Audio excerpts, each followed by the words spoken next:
वर्धमान नगर में रूपसेन नाम का राजा राज करता था। एक दिन उसके यहाँ वीरवर नाम का एक राजपूत नौकरी के लिए आया। राजा ने उससे पूछा कि उसे खर्च के लिए क्या चाहिए, तो उसने जवाब दिया, 1000 तोले सोना। सुनकर सबको बड़ा आश्चर्य हुआ। राजा ने पूछा, तुम्हारे साथ कौन कौन है?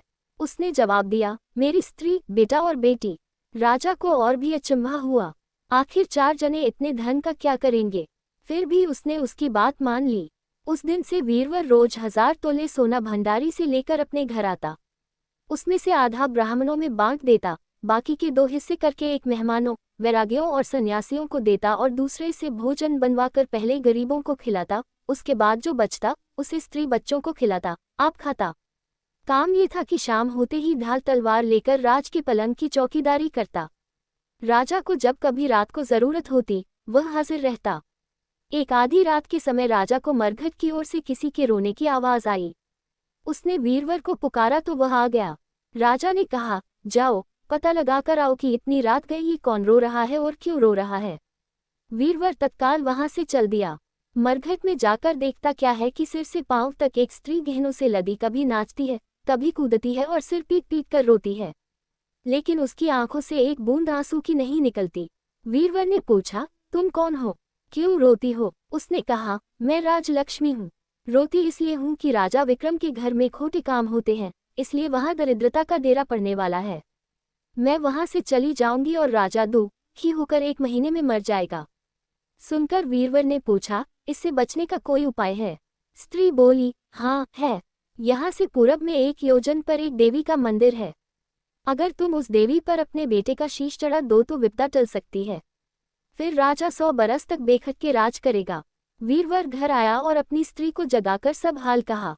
स्त्री ने बेटे को जगाया, बेटी भी जाग पड़ी।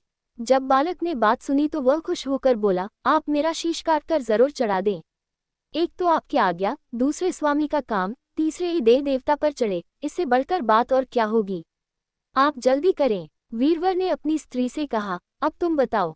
स्त्री बोली, स्त्री का धर्म पति की सेवा करने में है। निदान। चारों जने देवी के मंदिर में पहुंचे। वीरवर ने हाथ जोड़कर कहा, हे देवी, मैं अपने बेटे की बलि देता हूँ। मेरे राजा की 100 बरस की उम्र हो। इतना कहकर उसने इतने जोर से खांडा मारा कि लड़के का शीश धड़ से अलग हो गया। भाई का ये हाल देखकर बहन ने भी खांडे से अपना सिर अलग कर डाला। बेटा बेटी चले गए तो दुखी माँ ने भी उन्हीं का रास्ता पकड़ा और अपनी गर्दन काट दी। वीरवर ने सोचा कि घर में कोई नहीं रहा तो मैं ही जीकर क्या करूंगा। उसने भी अपना सिर काट डाला। राजा को जब यह मालूम हुआ तो वह वहां आया। उसे बड़ा दुख हुआ कि उसके लिए 4 प्राणियों की जान चली गई। वह सोचने लगा कि ऐसा राज करने से धिक्कार है। ये सोच उसने तलवार उठा ली और जैसे ही अपना सिर काटने को हुआ कि देवी ने प्रकट होकर उसका हाथ पकड़ लिया। बोली, राजन, मैं तेरे साहस से प्रसन्न हूँ। तू जो वर मांगेगा सो दूंगी। राजा ने कहा, देवी, तुम प्रसन्न हो तो इन 4 को जिला दो।